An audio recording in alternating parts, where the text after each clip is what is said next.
This live chat is really cool because it gives everybody access to so many things. And so I'm so glad that so many people are really utilizing all of these modes of media. It's really fantastic. Here's what's on for today. I want to talk about character development when you're writing a book.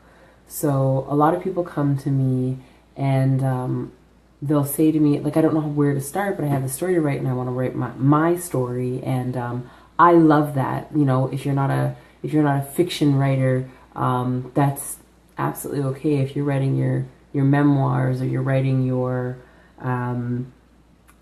anything that you're working on, a children's book, what will be essential for you is that you actually start with developing a character. So let's start with those of us who work on memoirs and writing our own personal story. I love those ones. They're so much fun. It will be important for you to develop yourself as a character. So by that I mean it's time to start asking some really serious questions. So I'm going to go through a little bit of the process that I go through with many authors when they're starting to do this. So here it goes.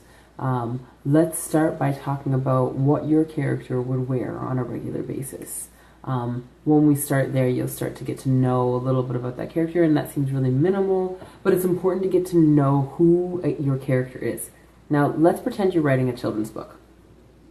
And it's like a very simple story, but one thing that is integral to your story is that you know who that main character is. Now, when you're writing a memoir, you're certain that you know it's yourself. But there's a lot of things about ourselves that we actually don't really know about. So call me when you're looking to really start doing that. This is what I breathe for. I love this stuff. So find me, please, discoveringdiversitypublishing.com. But when you are working on building your characters for the children's books, find out, what are they wearing? What do they like? What happens if they're sitting in Starbucks on a Thursday afternoon? What do they look like? Are they jumping around like crazy and trying to figure things out? Are they sitting quietly? Do they have pigtails? Do they have ponytails? Is their hair braided back? When we know who the character is, then the rest of the things seem to flow a lot more simply.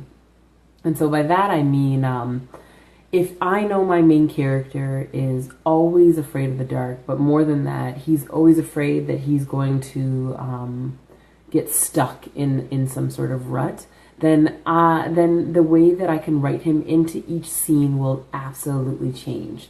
And so this part is like